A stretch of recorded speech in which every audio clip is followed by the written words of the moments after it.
Gagawa tayo ulit ng dumpling. Try natin ang ibang pambalot. Ito naman siya yung pambalot. Kaya nag-open.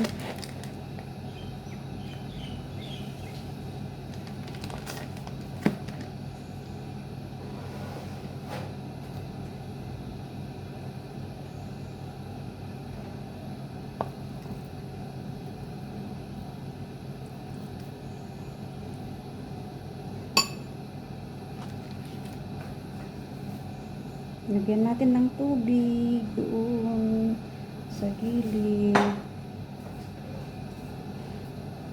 Saka natin ganyan. Tapos testing.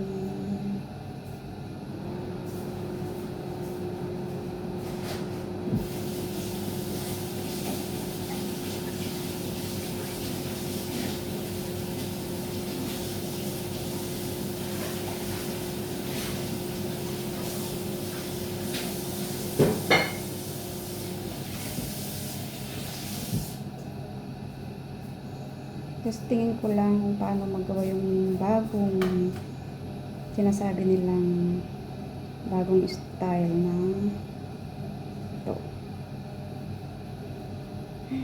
Kasi syempre hindi tayo masyadong kuwan muna sa ating dumpling. Pinag-aaralan ko muna kung paano gagawa ng dumpling. Ito na siya.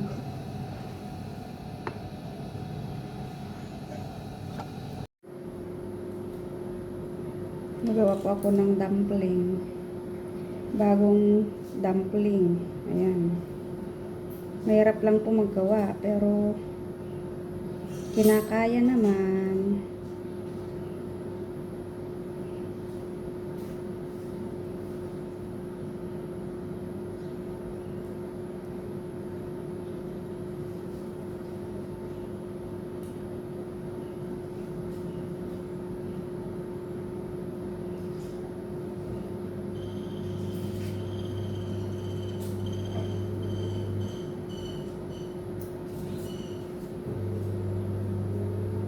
Lagyan natin ng tubig para kakapit.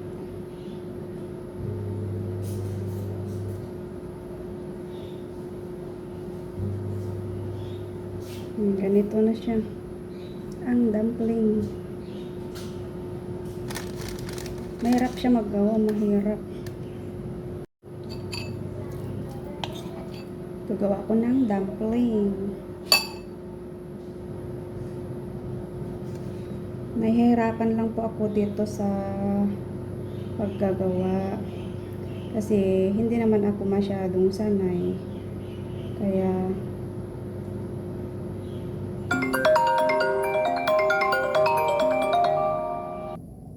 so ito na yung ating dumpling.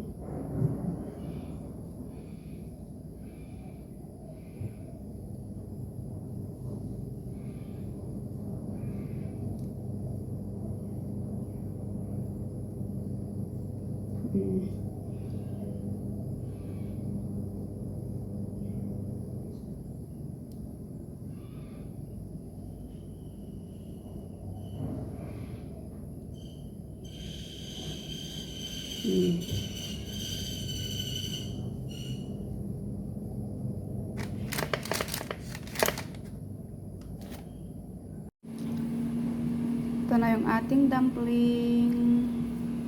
Ayan na.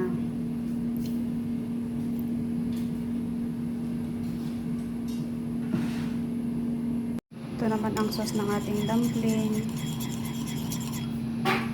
Yan din natin ng sesame.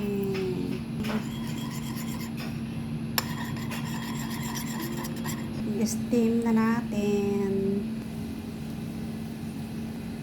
Yan, ipo-boil. Ito yun ang ating dumpling. Pasensya nyo na kasi first time kong gumawa ng ganyan dumpling. Ganyan na style ng wrap. Ito na ang ating dumpling. Ito na siya.